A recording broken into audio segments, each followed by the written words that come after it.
ಯಶಸ್ವಿಗೊಳಿಸಿದಂಥ ನನ್ನ ಬಾದಾಮಿ ಮತಕ್ಷೇತ್ರದ ಎಲ್ಲ ಗುರು ಹಿರಿಯರಿಗೆ, ಆಗಮಿಸಿದಂಥ ಎಲ್ಲ ಗುರು ಹಿರಿಯರಿಗೆ, ತಾಯಂದಿರಿಗೆ, ರೈತ ಬಾಂಧವರಿಗೆ, ಎಲ್ಲ ನನ್ನ ಯುವಕರಿಗೆ, ವಿಶೇಷವಾಗಿ ನನ್ನ ಜಾತ್ಯತೀತ ಜನತಾ ಪಕ್ಷದ ಎಲ್ಲ ಮುಖಂಡರು, ಕಾರ್ಯಕರ್ತರಿಗೆ ನಾನು ಹೃತ್ಪೂರ್ವಕವಾಗಿ ಸ್ವಾಗತವನ್ನು ಬಯಸ್ತೇನೆ. ಅದ್ರ ಜೊತೆಯಲ್ಲಿ ನಮ್ಮ ಏನು ಮುದ್ರಣ ಹಾಗೂ ದೃಶ್ಯ ಮಾಧ್ಯಮದ ಹಿರಿಯರು ಹಾಗೂ ಸಹೋದರರು ಕೂಡ ಸ್ವಾಗತವನ್ನು ಬಯಸಿ, ಇವತ್ತು ಏನು ನಮ್ಮ ನಾಯಕರಾದಂಥ ಸನ್ಮಾನ್ಯ ನಿಖಿಲ್ ಕುಮಾರಸ್ವಾಮಿ ಅವರು ಜಾತ್ಯತೀತ ಜನತಾ ಪಕ್ಷವನ್ನ ಸಂಘಟಿಸಬೇಕು, 2028ರ ಚುನಾವಣೆಯಲ್ಲಿ NDA ಮೈತ್ರಿಕೂಟದ ಸರ್ಕಾರವನ್ನ ರಚನೆ ಮಾಡಬೇಕಂತೇಳಿ ಏನೋ ಅಂತ ಒಂದು ಧ್ಯೇಯೋದ್ದೇಶನ ಇಟ್ಟುಕೊಂಡು ಈಗಿಂದಲೇ ಪಕ್ಷದ ಸಂಘಟನೆ ಮಾಡ್ತಕ್ಕಂಥ ಬಹುದೊಡ್ಡ ಪ್ರಯತ್ನಕ್ಕೆ ಕೈ ಹಾಕಿದ್ದಾರೆ ಅಂತ ನಾನು ಹೇಳಿ ಕೂಡ ಬಯಸ್ತೇನೆ. ಏನು 58 ದಿನಗಳ ಕಾಲ ಸರಿಸುಮಾರು 100 ಕ್ಷೇತ್ರದಲ್ಲಿ ನಿರಂತರವಾಗಿ 2-3 ಕ್ಷೇತ್ರಗಳನ್ನ ಇವತ್ತು ಪಕ್ಷದ ಸದಸ್ಯತ್ವ ಅಭಿಮಾನ ಕಾರ್ಯಕರ್ತರ ಸಮಾವೇಶವನ್ನು ಮಾಡಿಕೊಂಡು ಸರಿಸುಮಾರು ಈಗಾಗಲೇ 40-45 ಕ್ಷೇತ್ರಗಳನ್ನ ಸುತ್ತಿ ಇವತ್ತು ಬಾದಾಮಿ ಮತಕ್ಷೇತ್ರಕ್ಕೆ ಆಗಮಿಸಿದ್ದಾರೆ. ಇವತ್ತು ನಾನು ಪಕ್ಷದ ಪರವಾಗಿ, ಯಾಕಪ್ಪ ಅಂದ್ರೆ ನಿಖಿಲ್ ಕುಮಾರಸ್ವಾಮಿ ಅವರು ಇದು ಅವರಿಗೆ ಅವಶ್ಯಕತೆ ಇದ್ದಿಲ್ಲ, ನಿಮ್ಗೆ ಗೊತ್ತಿರಲಿ. ದೇವೇಗೌಡರು ದೇಶದ ಪ್ರಧಾನಮಂತ್ರಿ ಆದವರು, ಕುಮಾರಸ್ವಾಮಿ ಅವರು ರಾಜ್ಯದ 2 ಬಾರಿ ಮುಖ್ಯಮಂತ್ರಿಯಾಗಿ ಮತ್ತೆ ಕೇಂದ್ರದಲ್ಲಿ ಮಂತ್ರಿಯಾಗಿ ಇದ್ದವರು ಮಗ. ಇಷ್ಟೊಂದು ಶ್ರಮ ವಹಿಸಿ ಸಂಘಟನೆ ಮಾಡಿ ರಾಜ್ಯವನ್ನ ಸುತ್ತಿ ಆರೋಗ್ಯವನ್ನ ಲೆಕ್ಕಿಸದೆ ಇವತ್ತು ಪಕ್ಷ ಸಂಘಟನೆ ಮಾಡೋದು ಅವಶ್ಯಕತೆ ಇದ್ದಿಲ್ಲ. ಆದ್ರ ಅವ್ರ ಉದ್ದೇಶ ಏನಿದೆಪ್ಪ ಅಂದ್ರ ಏನು ದೇವೇಗೌಡರು ಹುಟ್ಟು ಹಾಕಿದಂತ ಈ ಒಂದು ಪ್ರಾದೇಶಿಕ ಪಕ್ಷವನ್ನ ಕುಮಾರಸ್ವಾಮಿ ಅವರು ಮುನ್ನಡೆಸ್ಕೊಂಡು ಹೋಗ್ತಕ್ಕಂಥ ಈ ಒಂದು ಪ್ರಾದೇಶಿಕ ಪಕ್ಷವನ್ನ ಏನು ಈ ನಾಡಿನ ನೆಲ ಜಲ ಭಾಷೆಯ ವಿಚಾರ ಬಂದಾಗ ಗಟ್ಟಿ ನಿಲವನ್ನು ತಿಳಿದು ಉಳಿಸಿಕೊಂಡು ಬಂದಂತ ಈ ಒಂದು ಪ್ರಾದೇಶಿಕ ಪಕ್ಷವನ್ನ ಉಳಿಸಿ ಬೆಳೆಸೋಗೋಸ್ಕರ ಈ ರಾಜ್ಯ ಪ್ರವಾಸವನ್ನು ಮಾಡ್ತಾ ಇದ್ದಾರೆ ಅಂತ ನಾನು ಹೇಳಿ ಕೂಡ ಬಯಸ್ತಾ ಇದ್ದೀನಿ. ಅವರು ಸ್ವಾರ್ಥಕ್ಕಲ್ಲ. ಈಗ ಏನಾದ್ರೂ ಆಗ್ಬೇಕಾಗಿತ್ತಪ್ಪ, ರಾಜ್ಯಸಭಾ ಸದಸ್ಯರಾಗಿ ಮನಸ್ಸು ಮಾಡಿದ್ರೆ ಕೇಂದ್ರದಲ್ಲಿ ಮಂತ್ರಿ ಕೂಡ ಆಗ್ಬಹುದು. ಬೇಡ, ನಾನೊಬ್ಬ ಸಾಮಾನ್ಯ ಕಾರ್ಯಕರ್ತನ ಹಾಗೆ ರಾಜ್ಯವನ್ನು ಸುತ್ತೇನೆ. ಏನು ಪ್ರತಿ ಕ್ಷೇತ್ರದ ಸಮಸ್ಯೆಗಳನ್ನ, ಜನರ ಭಾವನೆಯನ್ನು ಅರ್ಥ ಮಾಡ್ಕೋತೇನೆ. ನನ್ನ ಕಾರ್ಯಕರ್ತರ ಸಮಸ್ಯೆ ಭಾವನೆ ಏನೋ ಮುಖಂಡರ ಸಮಸ್ಯೆಗಳನ್ನ, ಭಾವನೆಗಳನ್ನ ಅರ್ಥ ಮಾಡಿಕೊಂಡು 3 ವರ್ಷ ಇದೆ, ಇನ್ನು ಚುನಾವಣೆ 3 ವರ್ಷ ಇದೆ. ಅವರು ಪಣವನ್ನು ತೊಟ್ಟಿದ್ದಾರೆ. ಏನು ಪಣವಪ್ಪ ಅಂದ್ರ ಏನು 2028ರ ಚುನಾವಣೆಯಲ್ಲಿ ಇವತ್ತು NDA ಮೈತ್ರಿಕೂಟ ಸರಿಸುಮಾರು 180 ಸೀಟ್ಗಳನ್ನ ಆಯ್ಕೆ ಮಾಡ್ಕೊಂಡು ಬರ್ತೇವೆ ಅಂತ ಪಣವನ್ನು ತೊಟ್ಟಿದ್ದಾರೆ. ಇಂಥ ಒಂದು ಧ್ಯೇಯೋದ್ದೇಶ ಇಟ್ಕೊಂಡು ಇವತ್ತು ನಿಖಿಲ್ ಕುಮಾರಸ್ವಾಮಿ ಅವರು ಪಕ್ಷವನ್ನು ಸಂಘಟನೆ ಮಾಡ್ತಾ ಇದ್ದಾರೆ. ಇವತ್ತು ನನಗನ್ನಿಸ್ತಾ ಇದೆ, ನಾವು ನಮ್ಮ ರಾಜೇಗೌಡರು ಮಾತಾಡ್ತಾ ಇದ್ವಿ, ಪಕ್ಷದ ಭವಿಷ್ಯದ ವಿಚಾರ ಬಂದಾಗ ನಿಖಿಲ್ ಕುಮಾರಸ್ವಾಮಿ ಅವರು ಏನೋ 2-3 ವರ್ಷಗಳ ಹಿಂದ್ಗಡೆ ಒಂದು ಸಭೆ ಸಮಾರಂಭಕ್ಕೆ ಬರೋದು, ಮತ್ತು ವಾರ 15 ದಿವಸ ಹೋಗ್ಬಿಡೋರು. ನಾವು ಎಷ್ಟೋ ಬಾರಿ ಮಾತನಾಡಿದ್ದೀವಿ, ಗೌಡ್ರೆ ಹೆಂಗಿದು ಅಂತ ಹೇಳಿ. ಈ ವಿಚಾರಪ್ಪ ಕುಮಾರಸ್ವಾಮಿ ಅವರಿಗೆ ಬಿಡುವಿಲ್ಲದ ಕಾರ್ಯ. ಇವತ್ತು ಎಷ್ಟು ಖುಷಿ ಆಗ್ತಾ ಇದೆಯಪ್ಪ ಅಂದ್ರ, ಮೊನ್ನೆ ನಮ್ಮ ಒಂದು ಗುಡ್ಡದ ಒಂದು ಸ್ವಾಮೀಜಿಯವರು ಮಾತನಾಡಿದ್ರು. ತಾವು ಮಾತಾಡ್ತಕ್ಕಂಥ ಏನು ಇವತ್ತು ಏನು ಕಾರ್ಯಕ್ರಮಗಳಲ್ಲಿ ಮಾತನಾಡ್ತಕ್ಕಂಥ ವಿಡಿಯೋ ನೋಡ್ಕೊಂಡು ಮಾತನಾಡಿದ್ರು. ಅವರು ಎಂತ ಒಂದು ಪ್ರಬುದ್ಧತೆ ಇದೆ ಅವರಲ್ಲಿ. ಇವತ್ತು ರಾಜ್ಯದ ಅಭಿವೃದ್ಧಿ ವಿಚಾರ ಬಂದಾಗ ಅವರ ಚಿಂತನೆಗಳೇನು, ಅವಲೋಚನೆಗಳು ಇವತ್ತು ನಾವು ಹೆಮ್ಮೆ ಪಡ್ತಾ ಇದ್ದೀವಿ ಸರ್, ನಾವು ಹೆಮ್ಮೆ ಪಡ್ತಾ ಇದ್ದೀವಿ. ನಿಮ್ಮಂತ ನಾಯಕರು ಇವತ್ತು ರಾಜ್ಯವನ್ನು ಸುತ್ತಾ ಇದ್ದಾರೆ, ನಾವು ಹೆಮ್ಮೆ ಪಡ್ತಾ ಇದ್ದೀವಿ. 100ಕ್ಕೆ 100ರಷ್ಟು ಹೇಳ್ತೇನೆ. ಇವತ್ತು JDS ಇಡೀ ರಾಜ್ಯದ ಉದ್ದಗಲಕ್ಕಿರ್ತಂತ ಎಲ್ಲ ಮುಖಂಡರು, ಕಾರ್ಯಕರ್ತರು ಬಹಳ ಹುರುಪಿನಲ್ಲಿದ್ದೀವಿ, ನಾವು ಬಹಳ ಹುರುಪಿನಲ್ಲಿದ್ದೀವಿ. ಇದೇ ಇವತ್ತು ನಮ್ಮ 2028ರ ಚುನಾವಣೆಗೆ ಬುನಾದಿ ಆಗುತ್ತಂತ ನಾನು ನಿಮ್ಗೆ ಎಲ್ಲರಿಗೂ ಹೇಳಿ ಕೂಡ ಬಯಸ್ತಾ ಇದ್ದೀನಿ. ಇವತ್ತು ಬದಾಮಿ ಮತಕ್ಷೇತ್ರದ ವಿಚಾರ ಬಂದಾಗ ಕೂಡ ನನ್ನ ಎಲ್ಲ ಮುಖಂಡರಲ್ಲಿ, ನಾನು ಕಾರ್ಯಕರ್ತರಲ್ಲಿ ನಾನು ನಿಮಗೆ ಎಷ್ಟು ಕೃತಜ್ಞತೆಗಳು ಕೂಡ ಸಲ್ಲಿಸಿದ್ರು ಕೂಡ ಕಡಿಮೆನೆ. ಯಾಕೆ ಬಂದ್ರೆ ಇವತ್ತಿನ ಒಂದು ಕಾರ್ಯಕ್ರಮವನ್ನು, ಸಮಾವೇಶವನ್ನು ನೋಡ್ತಾ ಇದ್ದೇವೆ. ನಾನು ದೊಡ್ಡ ಪ್ರಮಾಣದ ಕಾರ್ಯಕ್ರಮ ಸಮಾವೇಶವನ್ನು ಮಾಡ್ಬೇಕಂತ ಯಾರಿಗೂ ಹೇಳಿಲ್ಲ. ನಾ ಯಾವ ಊರಿಗೂ ಕೂಡ ಹೋಗಿಲ್ಲ. ಬಾಂಧವನ ಮುಖಂಡರ ಕರೆದು ನಾನು ಏನು ಸಭೆಯನ್ನು ಮಾಡಿ ನಿಖಿಲ್ ಕುಮಾರಸ್ವಾಮಿ ಅವರು ಬರ್ತಾ ಇದ್ದಾರೆ, ಎಲ್ಲರೂ ಕೂಡ ಬರಬೇಕಂದಾಗ ತಾವೆಲ್ಲ ಸ್ವಯಂ ಪ್ರೇರಣೆಯಿಂದ ಸಾವಿರಾರು ಸಂಖ್ಯೆಯಲ್ಲಿ ಭಾಗವಹಿಸಿ ಬದಾಮಿ ಮತಕ್ಷೇತ್ರದಲ್ಲಿ ಪಕ್ಷದ ಶಕ್ತಿಯನ್ನು ತಾವೆಲ್ಲ ತೋರಿಸಿಕೊಟ್ಟಿದ್ದೀರಿ. ನಿಮ್ಗೆ ಎಲ್ಲರಿಗೂ ನಾನು ಕೃತಜ್ಞತೆ ಕೂಡ ಸಲ್ಲಿಸ್ತಾ ಇದ್ದೀನಿ. ಗೊತ್ತಿರಲಿ, ನಾವು ನೀವು ಕುಡ್ಕೊಂಡು 2 ಬಾರಿ ಚುನಾವಣೆಯನ್ನು ಎದುರಿಸಿದ್ದೀವಿ.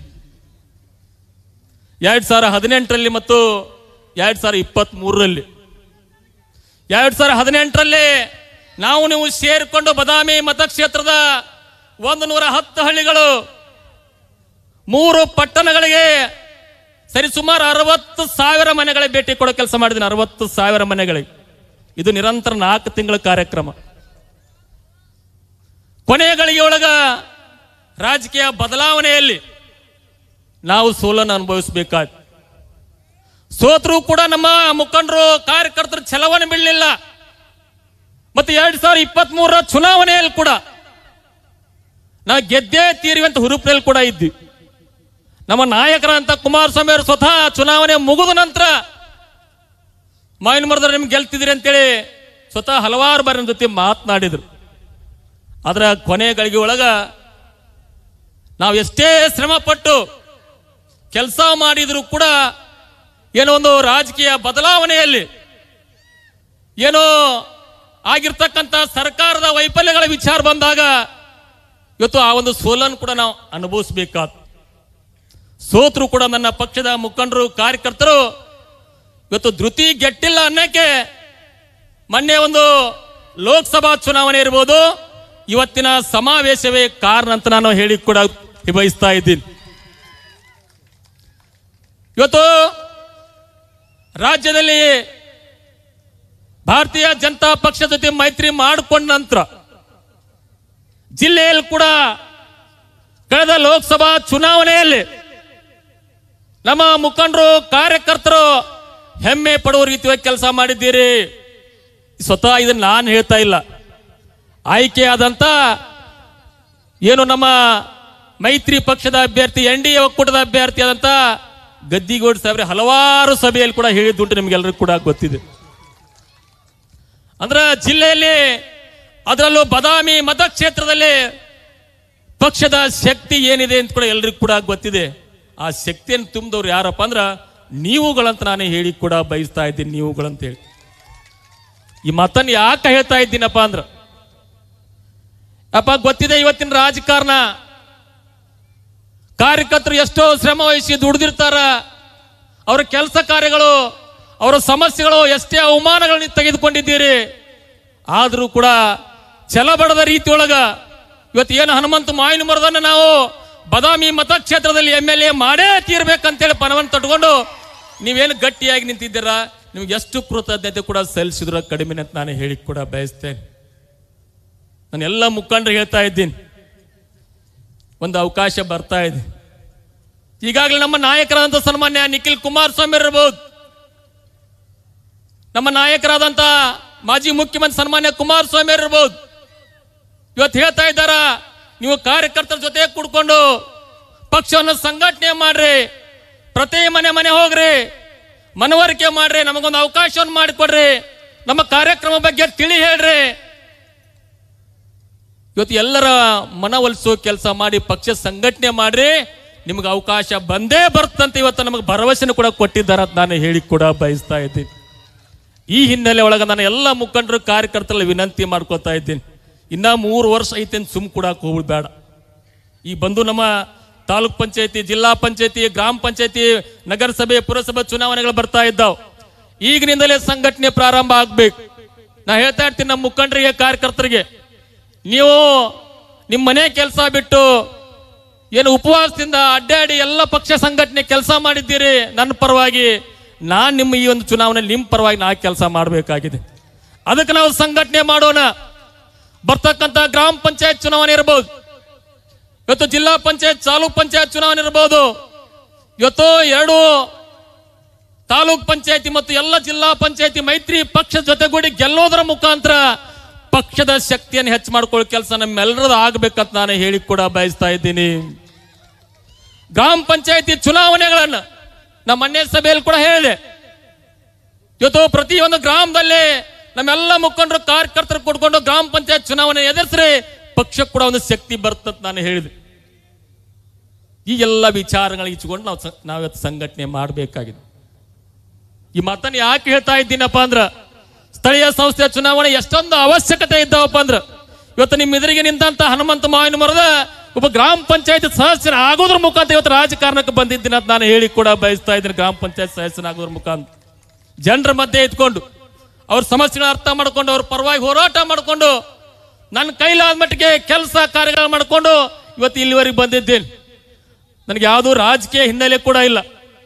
ನನಗೆ ಬಹಳ ದೊಡ್ಡ ಶ್ರೀಮಂತರ ಮಗ ಕೂಡ ಅಲ್ಲ, ನಿಮಗೆಲ್ಲರೂ ಕೂಡ ಗೊತ್ತಿರಲಿ. ಇವತ್ತು ನಮ್ಮ ಮನೆಗೆ ಬಂದ್ರೆ ಗೊತ್ತಾಗುತ್ತೆ ಸಾಹೇಬ್ರೆ, ನಾವು ಯಾಕೆ ಮನೆಗೆ ಕರ್ಕೊಂಡು ಹೋಗೋದಿಲ್ಲ ಅಂತ. ನಮ್ಮ ಮನೆ ಒಂದು 20 ಮಂದಿ ಬಂದ್ರೆ ನಮ್ಮ ಮನೆ ತುಂಬಿ ಹೋಗುತ್ತೆ, ಗೊತ್ತಿರಬಹುದು ನಿಮ್ಗೆ. ಯಾಕಪ್ಪ ಅಂದ್ರ ನನ್ನ ಮನೆಗೆ ಬಂದ ನಮ್ಮೆಲ್ಲ ಮುಖಂಡರಿಗೆ ಗೊತ್ತಿದೆ, ನಾ ಬಹಳ ದೊಡ್ಡ ಶ್ರೀಮಂತರ ಮಗ ಕೂಡ ಅಲ್ಲ. ಆದ್ರೂ ಕೂಡ ನಿಮ್ಮೆಲ್ಲರ ಪ್ರೀತಿ ಏನಿದೆ ಅಲ್ಲ, ನನ್ನ ಸಾಕಷ್ಟು 100 ಜನ ಸ್ನೇಹಿತರ ಸಹಕಾರ ಏನಿದೆ ಅಲ್ಲ, ಇವತ್ತು ನನ್ನ ಛಲ ಬಿಡದ ರೀತಿಯೊಳಗೆ ಕರೆದುಕೊಂಡು ಹೋಗ್ತಿದೆ ಅಂತ ನಾನು ಹೇಳಿ ಕೂಡ ಬಯಸ್ತಾ ಇದ್ದೀನಿ. ಛಲ ಬಿಡದ ರೀತಿಯೊಳಗೆ ಕರೆದುಕೊಂಡು ಹೋಗ್ತಿದೆ ಅಂತೇಳಿ ನನಗೊಂದು ಅವಕಾಶವನ್ನು ಕೊಡಿಸ್ರಿ, ನಾನು ನಿಮಗೆ ಹೇಳ್ತಾ ಇದ್ದೀನಿ. ಯಾಕಪ್ಪ ಅಂದ್ರ ಬದಾಮಿ ಮತಕ್ಷೇತ್ರದ ವಿಚಾರ ಬಂದಾಗ ಏನು ಇತಿಹಾಸ ಪ್ರಸಿದ್ಧ ಬದಾಮಿ ಮತಕ್ಷೇತ್ರ ಎಷ್ಟೋ ಅಭಿವೃದ್ಧಿಯನ್ನು ಕಾಣಬೇಕಾಗಿತ್ತು. ನಾನು ಬೆಳಗ್ಗೆ ಮಾತನಾಡಿದೆ, ನಿಖಿಲ್ ಕುಮಾರಸ್ವಾಮಿ ಸರ್ ಜೊತೆ ಮಾತನಾಡಿ ಏನು ಸಮಸ್ಯೆಗಳಿದ್ದಾವಂತೇಳಿ. ಸರ್ ಸಮಸ್ಯೆಗಳು 100. ಇವತ್ತು ನಾವು ಒಬ್ಬ ಪುಣ್ಯಾತ್ಮನ ನೆನೆಸ್ಕೊಳ್ಬೇಕಾಗತ್ತ. 2018ರ ಚುನಾವಣೆಯಲ್ಲಿ ನಾವು ಭರವಸೆಯನ್ನು ಕೊಟ್ಟಿದ್ದೀವಿ. ಆ ಭರವಸೆಯನ್ನು ಕೊಡೋ ವಿಚಾರ ಬಂದಾಗ ನಾ ಸೋತ್ರು ಕೂಡ ಆ ವೇಳೆಯಲ್ಲಿ ಈಗಿರ್ತಕ್ಕಂಥ ಮುಖ್ಯಮಂತ್ರಿ ಸಿದ್ದರಾಮಯ್ಯರು ಶಾಸಕರಾದ್ರು. ಶಾಸಕರಾಗಿ ನಾನು ಸಾವಿರಾರು ಕೋಟಿ ಅನುದಾನ ತಂದಿದ್ದೀನಿ ಅಂತೇಳಿ ಇವತ್ತಿನವರೆಗೂ ಹೇಳ್ತಾರ. ನಿಮ್ಗೆ ಗೊತ್ತಿರಲಿ, ಆ ಅನುದಾನ ಕೊಟ್ಟಂತ ಪುಣ್ಯಾತ್ಮ ಯಾರಪ್ಪ ಅಂದ್ರೆ ಕುಮಾರಸ್ವಾಮಿ ಅವರು ಅಂತ ಹೇಳಿ ಕೂಡ ಬಯಸ್ತಾ ಇದ್ದೀನಿ. ಕುಮಾರಸ್ವಾಮಿ ಅವರು ಅವತ್ತು 2019ರ ಬಜೆಟ್ ನಲ್ಲಿ ಬುಕ್ಕ ತೆಗೆದು ನೋಡ್ರಿ, 560 ಕೋಟಿ ರೂಪಾಯಿ ಕೆರೂರು ನೀರಾವರಿ ಕೆರೂರು ಏತ ನೀರಾವರಿ ಯೋಜನೆ ಘೋಷಣೆ ಮಾಡಿ ಅನುದಾನವನ್ನು ಕೊಟ್ಟವರು ಕುಮಾರಸ್ವಾಮಿ ಅವರು. ನಿಮಗೆ ಗೊತ್ತಿರಲಿ, 220 ಕೋಟಿ ರೂಪಾಯಿ ಕೆರೂರು ಮತ್ತು ಬದಾಮಿ ಪಟ್ಟಣಕ್ಕೆ ಕುಡಿಯುವ ನೀರಿನಾಗಿ 2018 ಡಿಸೆಂಬರ್ನಲ್ಲಿ ಬೆಳಗಾವಿ ಅಧಿವೇಶನ ಕ್ಯಾಬಿನೆಟ್ ನಲ್ಲಿ ಘೋಷಣೆ ಮಾಡಿ ಅನುಮೋದನೆ ಕೊಟ್ಟವರು ಕುಮಾರಸ್ವಾಮಿ ಅವರು. ಇವತ್ತು 700-800 ಕೋಟಿ ರೂಪಾಯಿ ಅನುದಾನ ಬಿಟ್ಟು ಮತ್ತೆ ಯಾವ ಕೆಲಸನೂ ಸನ್ಮಾನ್ಯ ಸಿದ್ದರಾಮಯ್ಯನವರಿಗೆ ಇಲ್ಲಿವರೆಗೆ ಸಮರ್ಪಕವಾಗಿ ಮಾಡ್ಲಿಕ್ಕಾಗಿಲ್ಲ. 100 ಸಮಸ್ಯೆಗಳಿದ್ದಾವೆ. ನಾವೊಂದು ಮಾತು ಹೇಳಿ ಕೂಡ ಬಯಸ್ತೇನೆ. ಸಿದ್ದರಾಮಯ್ಯ ಸಾಗರ ಕಳೆದ ಚುನಾವಣೆಯಲ್ಲಿ ಹೇಳಿದ್ರು, ನಾ ಈ ಕ್ಷೇತ್ರವನ್ನ ದತ್ತು ತೆಗೆದುಕೊಳ್ತೇನೆ, ನಿಂತ ಅಭ್ಯರ್ಥಿಯನ್ನು ಗೆಲ್ಲಿಸ್ರಿ ಅಂತ ಹೇಳಿದ್ರು. ಸಾಹೇಬ್ರೆ 2 ವರ್ಷ ಆಯ್ತು. ಕೆರೂರು ಏತ್ ನೀರಾವರಿಗೆ ಏನು ಕುಮಾರಸ್ವಾಮಿ ಅವರು ಅನುದಾನ ಬಿಡುಗಡೆ ಮಾಡಿದ್ರು, ಆ ಯೋಜನೆ ಆ ಅನುದಾನದಲ್ಲಿ ಅಷ್ಟೇ ಮುಗಿದು ಇಲ್ಲಿವರೆಗೆ 1 ರೂಪಾಯಿ ಕೂಡ ಅನುದಾನವನ್ನು 2 ವರ್ಷದಲ್ಲಿ ಬಿಡುಗಡೆ ಮಾಡ್ಲಿಕ್ಕಾಗಿಲ್ಲ. ಆ ಯೋಜನೆ ಪೂರ್ಣಗೊಳಿಸಲಿಕ್ಕೆ ಹಲವಾರು ಸಮಸ್ಯೆಗಳ ವಿಚಾರ ಬಂದಾಗ ಇವತ್ತು ನನ್ನ ಗುಳೇಗುಡದ ನೇಕಾರ ಬಂಧುಗಳು ಬಂದಿದ್ದಾರೆ. ಹೇಳಿದ್ರೆ ಗುಳೇಗುಡದಲ್ಲಿ ಜವಳಿ ಪಾರ್ಕ್ ಮಾಡ್ತೀನಿ ಅಂತೇಳಿ. ನೀವೇ ಮುಖ್ಯಮಂತ್ರಿ ಇದ್ದೀರಲ್ರಿ, ನೀವೇ ಮುಖ್ಯಮಂತ್ರಿ ಇದ್ದೀರಲ್ಲ, ನಿಮ್ ಯಾರ ಕೈಯನ್ನು ಕಟ್ಟಿದ್ದಾರ? ಮಾಡ್ರಿ ಜವಳಿ ಪಾರ್ಕು. ನೋಡ್ರಿ, ನೀವು ಮುಳುಗಡೆ ಹಳ್ಳಿಗಳಿಗೆ ಹೋರಿ. ನಮ್ಮೆಲ್ಲ ಮುಳುಗಡೆ ಗ್ರಾಮದಿಂದ ಸಾಕಷ್ಟು ನಮ್ಮ ಹಿರಿಯರು ಬಂದಿದ್ದೀರಿ. ಕಣ್ಣಲ್ಲಿ ನೀರು ಬರ್ತಾ ಇದೆ ಸರ್, ಕಣ್ಣಲ್ಲಿ ನೀರು ಬರ್ತಾ ಇದೆ. 2009-10ರಲ್ಲಿ ಪ್ರವಾಹದಂತ ಮುಳುಗಡೆ ಹಳ್ಳಿಗಳನ್ನು ಶಿಫ್ಟ್ ಮಾಡಿದ್ರು. ಅವತ್ತೇನು ಆ ಪುಣ್ಯಾತ್ಮ ಯಡಿಯೂರಪ್ಪ ನೆನೆಸ್ಬೇಕಾಗತ್ತೆ ನಾನು ಈ ವೇದಿಕೆಯಲ್ಲಿ. ಅವ ಜಾಗ ಕೊಟ್ಟು ಮನೆ ಕಟ್ಟಿಸ್ಕೊಟ್ಟ. ಅದಾದ ನಂತರ 15 ವರ್ಷ ಆದ್ರೂ ಕೂಡ ಒಂದು ಗರ್ಸ್ ಹಾಕ್ಲಿಕ್ಕೆ ಆಗ್ತಾ ಇಲ್ಲ, ಮಣ್ಣು ಹಾಕ್ತಾ ಇಲ್ಲ ರೋಡಿಗೆ. ಗೊತ್ತಿರ್ಬೋದು ಎಲ್ಲ ಆಗಮಿಸ್ತಂತವ್ರು. ಕಣ್ಣಲ್ಲಿ ನೀರು ಬರ್ತಾ ಇದೆ ಆ ಹಳ್ಳಿಗಳನ್ನು ನೋಡ್ಲಾಗಿ. ಎಲ್ಲಿವರೆಗೆ ಅಂದ್ರೆ ನಾನು ಕಳೆದ ಚುನಾವಣೆ ಮುಂಚಿತ 10 ದಿವಸ ನಾನು ಪಾದಯಾತ್ರೆ ಮಾಡಿದೆ. ನಮ್ಮ ಅಭಿವೃದ್ಧಿ ಮಾಡು ಅನ್ನೋದಕ್ಕೆ ಹೇಳ್ತಾ ಇದ್ದೀನಿ. ಇಡೀ ರಾಜ್ಯದ ಉದ್ದಗಲಕ್ಕೆ ಏನಿದೆಪ್ಪ ಅಂದರೆ ಬದಾಮಿ ಅಭಿವೃದ್ಧಿ ಆಗಿದೆ. ಸಿದ್ದರಾಮಯ್ಯ 1200 ಕೋಟಿ ತಂದಿದ್ದಾರೆ. ನಾ ಹೆಚ್ಚೆಚ್ಚಾಗಿ ಬಾ ಅಂತ ಕೂಡ ಹೇಳ್ತೀನಿ ಅವ್ರಿಗೆ. ಈ ವೇದಿಕೆ ಮುಖಾಂತರ ಈಗಿರ್ತಕ್ಕಂಥ ಏನವ್ರ ಮುಖಂಡರು ಶಾಸಕರಿದ್ರು ಕೂಡ ಯಾವ ವೇಳೆಯಲ್ಲಿ ಎಷ್ಟು ಅನುದಾನ ಬಂದಿದೆ ಅಂತೇಳಿ ಚರ್ಚೆಗೆ ಕೂಡ ನಿಮ್ಗೆ ಆಹ್ವಾನ ಕೂಡ ತಯಾರಿದ್ದೀನಿ ಅಂತ ನಾನು ಹೇಳಿ ಕೂಡ ಬಯಸ್ತೇನೆ. ಅವತ್ತು ನಾನು ಪಾದಯಾತ್ರೆ ಮಾಡಿದಾಗ ಎಷ್ಟು ನೋವು ಅನ್ನಿಸ್ತಾ ಇದೆಯಪ್ಪ ಅಂದ್ರೆ 10 ಕಡೆ ನಾವು ವಾಸ್ತವ್ಯ ಮಾಡಿದ್ದೆ. ಅಲ್ಲಿ 10 ಕಡೆ ನಾನು ವಾಸ್ತವ್ಯ ಮಾಡಿದ್ದೆ. 7 ಗ್ರಾಮದಲ್ಲಿ ಗೊತ್ತಿರಲಿ ನಿಮಗೆ, 7 ಗ್ರಾಮದಲ್ಲಿ ಒಂದೇ ಒಂದು ಶೌಚಾಲಯ ಇಲ್ಲ, ಒಂದೇ ಒಂದು ಶೌಚಾಲಯ ಇಲ್ಲ. ನಾನೇ ಸ್ವತಃ ಶೌಚಾಲಯಕ್ಕೆಂದು ಹೊರಗಡೆ ಹೋಗ್ತಿದ್ದೆ 7 ಗ್ರಾಮದಲ್ಲಿ. ಎಷ್ಟೊಂದು ನೋವು ಆಗ್ತಾ ಇದೆ ಅಂತ ನಾನು ಹೇಳಿ ಕೂಡ ಬಯಸ್ತಾ ಇದ್ದೀನಿ. ಇದಿಷ್ಟೊಂದು ಸಮಸ್ಯೆಯನ್ನು ಕಾಣ್ತಾ ಇದ್ದೀವಿ. ನೀರಾವರಿ ಯೋಜನೆ ವಿಚಾರ ಬಂದಾಗ 15-20 ವರ್ಷ ಆಯ್ತು. ನಾವು ಇವತ್ತು ಮಲಪ್ರಭಾ ಕೆನಾಲ್ ಮುಖಾಂತರ ಕೆರೆಗಳನ್ನು ತುಂಬಿಸ್ತೇವೆ, ಕೆಂದೂರು ಕೆರೆ ತುಂಬಿಸ್ತೇವೆ, ಲೈದ್ಗುಂದಿವರೆಗೆ ನೀರನ್ನು ಹರಿಸ್ತೇವೆ ಅಂತೇಳಿ ಕೆನಾಲ್ ಕೂಡ ಮಾಡಿದೀವಿ. ಇವತ್ತಿನ ನೀರು ನಮ್ಗೆ ಎಲ್ಲಾದರೂ ಕಂಡಿದ್ದೀರಾ ನೀವು? ಮಾಡ್ಬೋದಲ್ಲ? ನಾನು ಮುಖ್ಯಮಂತ್ರಿ ಆಗಿದ್ದೀರಿ, ಈ ಕ್ಷೇತ್ರದ ಜನರ ಋಣ ಇದೆ ನಿಮ್ಮ ಮೇಲೆ, ಮಾಡ್ಬೋದಲ್ಲ ನೀವು? ನಾನು ನಿಮಗೆ ಕೇಳಿ ಕೂಡ ಬಯಸ್ತಾ ಇದ್ದೀನಿ. ಹೋಗ್ರಿ ಶಾಲೆಗಳನ್ನ ನೋಡ್ರಿ, ನಮ್ಮ ಶಾಲೆಗಳನ್ನ.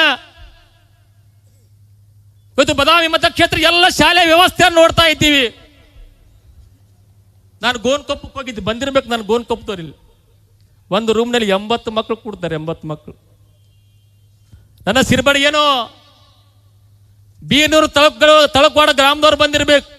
ತಟ್ಟಿ ಕಟ್ಟಿ ಸಾಲಿ ಕಲಿಸ್ತಾರೆ, ನೋಡಿರ್ಬೇಕು ನೀವೆಲ್ಲ. ನೀವೇ ವರದಿ ಮಾಡಿದ್ರಿ, ಪ್ರೆಸ್ ರಿಪೋರ್ಟರ್. ಅಭಿವೃದ್ಧಿ ಅಂದ್ರೆ ನಾನು ಏನಂತ ಕೇಳಿಕ್ ಬಯಸ್ತೇನೆ. ಅಭಿವೃದ್ಧಿ ಅಂದ್ರೆ ಏನಂತ ಕೇಳಿಕ್ ನಾನು ಬಯಸ್ತಾ ಇದ್ದೀನಿ ನಿಮ್ಮನ್ನ. ಈಗಿರ್ತಕ್ಕಂಥ ಸರ್ಕಾರವನ್ನ ಇವತ್ತು ನೀವು ಗುತ್ತಿಗೆ ಕೊಟ್ಟು ಕಮಿಷನ್ ತೆಗೆದುಕೊಳ್ಳದೆ ಒಂದು ಅಭಿವೃದ್ಧಿನ ನಿಮ್ದು? ಇಲ್ಲಿರ್ತಕ್ಕಂಥ ಶಾಸಕ ಕೂಡ ನಾನು ಕೇಳಕ್ ಬಯಸ್ತೇನೆ. ನೀವು ವರ್ಗಾವಣೆ ಮಾಡಿ ದುಡ್ಡನ್ನು ತೆಗೆದುಕೊಳ್ಳೋದ ಒಂದು ಅಭಿವೃದ್ಧಿನ ನಿಮ್ದು? ಇಲ್ಲಿ ಆಡಳಿತ ವಿಚಾರ ಬಂದಾಗ ಬಹಳಷ್ಟು ನೋವಾಗ್ತಾ ಇದೆ, ಬಹಳಷ್ಟು ನೋವಾಗ್ತಾ ಇದೆ. ನಿನ್ನೆ ನಮ್ಮ ಒಂದಿಬ್ಬರು ಸ್ನೇಹಿತರು ಬಂದಿದ್ರು. ನೀವೇನೋ ಹಳ್ಳಿಗಳಲ್ಲಿ ಗ್ರಾಮಗಳಲ್ಲಿ ಸರಾಯಿ ಮಾರು ವಿಚಾರ ಬಂದಾಗ ನೀವು ಪದೇ ಪದೇ ಮಾತಾಡಬೇಡ್ರಿ, ಅಧಿಕಾರಿಗಳು ಬೆನ್ನತ್ತಿದ್ದಾರೆ ಅಂತೇಳಿ. ಯಾಕ್ರಿ ಮಾತಾಡಬಾರ್ದು?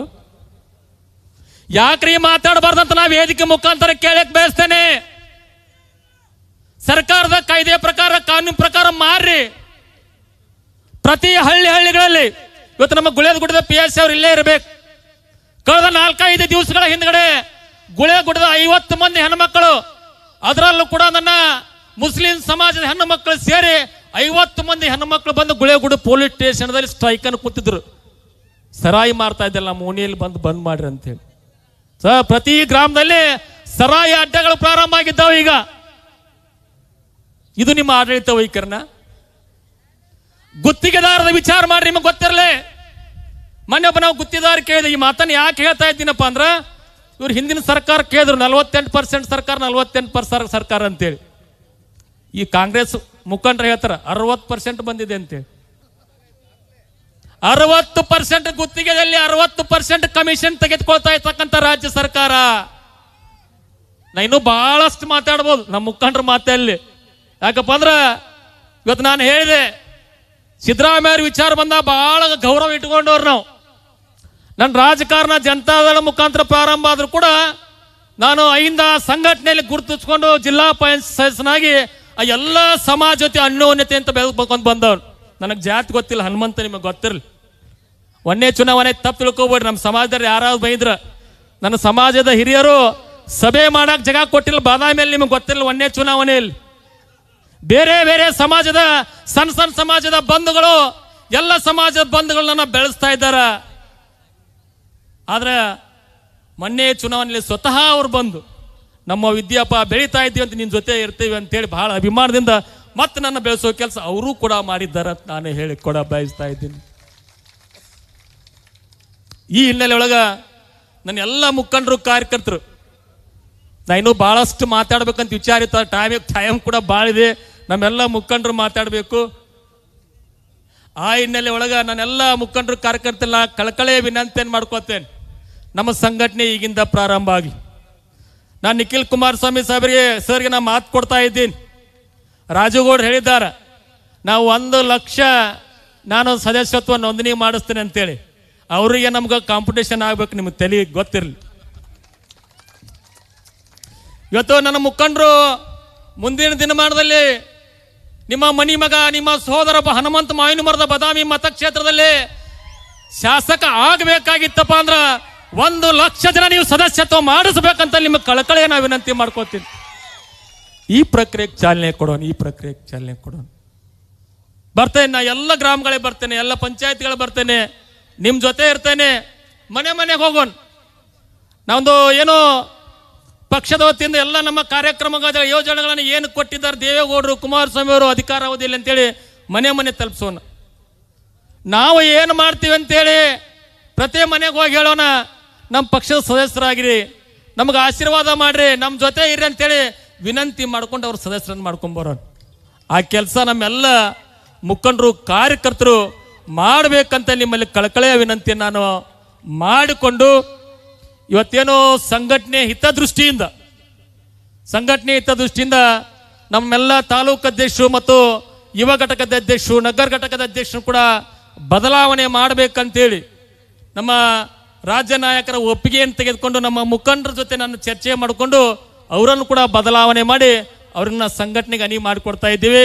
ಅವರ ಪದಗ್ರಹಣ ಕೂಡ ಈ ಒಂದು ಕಾರ್ಯಕ್ರಮದಲ್ಲಿ ಜರುಗ್ತಾ ಇದೆ.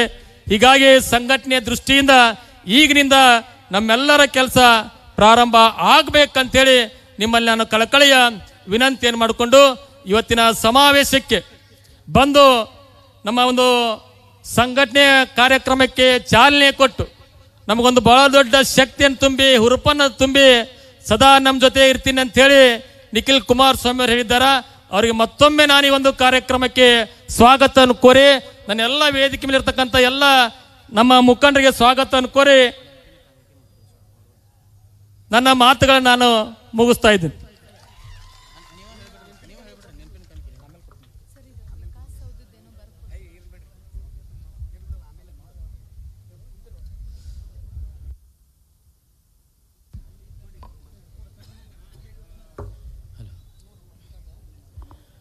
ವ್ಯಕ್ತಿ ನಡಿಬೇಕಾದ್ರೆ ಮುಳ್ಳು ಚುಚ್ಚಿದ ಮುಳ್ಳು ನೆನಪಿಗೆ ಬರುತ್ತ, ಆ ಮುಳ್ಳು ತೆಗೆದಾಗ ನೋವಿನ ಅರಿವಾಗತ್ತೆ, ಆದ್ರೆ ಆ ಮುಳ್ಳು ತೆಗೆದ ವ್ಯಕ್ತಿ ನೆನಪಾಗೋದಿಲ್ಲ. ಹಾಗೆ ನಮ್ಮ ಕರ್ನಾಟಕದ ಪರಿಸ್ಥಿತಿ ಆಗಿದೆ.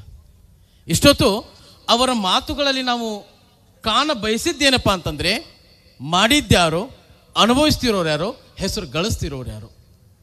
ಇಲ್ಲಿ ಮುಳ್ಳು ತೆಗೆದಂತಹ ವ್ಯಕ್ತಿಯನ್ನು ನಾವು ಯಾಕೆ ಮರಿತಾ ಇದ್ದೀವಿ? ಆ ವ್ಯಕ್ತಿಯನ್ನ ಮರೆತು ನಮ್ಮ ತನವನ್ನ ಬಿಟ್ಟು ನಾವಿಲ್ಲಿ 2 ಸಾರಿ ಆ ಒಂದು ವ್ಯಕ್ತಿಯನ್ನ ಇಲ್ಲಿ ಸೋಲಿಗೆ ಕಾರಣ ಆಗಿದ್ದೇವಲ್ಲ. ಅದೇನೋ ಹೇಳ್ತಾರ, ಗೆದ್ದೋರು ಆ ಒಂದು ಗದ್ದುಗೆಯನ್ನ ಗೆದ್ರೆ ಸೋತೋರು ಇತಿಹಾಸವನ್ನ ಗೆಲ್ತಾರಂತ.